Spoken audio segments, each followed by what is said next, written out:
আগামী ফেব্রুয়ারিতে শুরু হতে যাচ্ছে জাতীয় নির্বাচন, আর এই নির্বাচনকে ঘিরে জনতার কেমন ভাবনা আজ সেটা জানার চেষ্টা করব। এবারে নির্বাচন আয়োজন করতে যাচ্ছে অন্তর্বর্তী সরকার।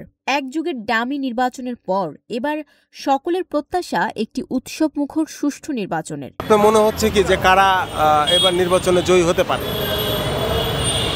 যতটুকু ধারণা জামাত আসছে।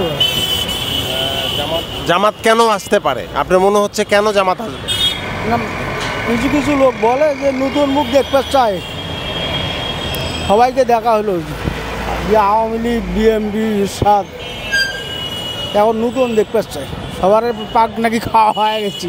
জাতীয় নির্বাচন তো খুবই কাছাকাছি চলে আসছে, এটা নিয়ে আপনাদের ভাবনা কি, কীরকম হতে পারে এবারে নির্বাচন? নির্বাচন হয়ে গেলে তো ভালোই হচ্ছেন, নির্বাচন হয়ে গেলেই ভালো।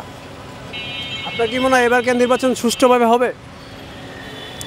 আমার মনে হয় বিশ্বাসও নাই, সুষ্ঠু নির্বাচন ওই বলে এরকম বিশ্বাসও না। কেন বিশ্বাস হয় না? আওয়ামী লীগের ছাড়া নির্বাচন সুষ্ঠু হইব নাকি কোন? এবার ইনশাল্লাহ দেখা যায় সংসদে জামাতে ইনশাল্লাহ আসবে, এটা আমার ধারণা আর কি। এইবার এটা সঠিক বলা যায় না, জামাতও হইতে পারে, বিএনপিও হইতে পারে। রাজনৈতিক দলগুলো এখন ব্যস্ত সময় পার করছে নির্বাচনী প্রচারণা নিয়ে। দলগুলো একে একে তাদের প্রার্থী বাছাই করছে এবং মনোনয়নপ্রাপ্ত প্রার্থীরা শুরু করছে তাদের নির্বাচনী প্রচারণা, যা নির্বাচনের আমেজ চাঙ্গা করছে। চারদিকে নির্বাচনের হাওয়া বইছে, সকলেই অপেক্ষায় আছে একটি অবাধ ও সুষ্ঠু নির্বাচনের। আমার যদি ক্ষমতায় আসে তাহলে অন্য ধর্মের মানুষ কি নিরাপদে থাকবে বলে মনে হয়? হ্যাঁ, নিরাপদে থাকবে, চাঁদা নেবে না, তো নামাজ কালাম পরে চাঁদা নেবে না।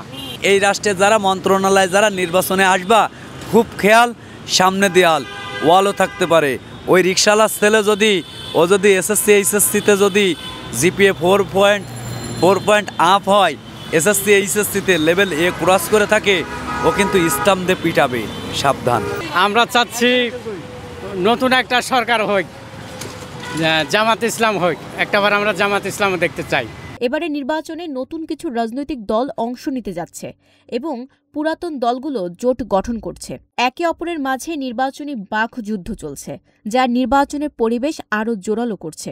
তবে দলমত নির্বিশেষে সকলেরই প্রত্যাশা একটি নিরপেক্ষ নির্বাচনের, যার মাধ্যমে গঠন হবে নতুন বাংলাদেশের নতুন একটি সরকার এবং বাংলাদেশ ফিরে পাবে নতুন এক অভিভাবক, যার হাত ধরে বাংলাদেশ হাঁটবে একটি নতুন দিগন্তে।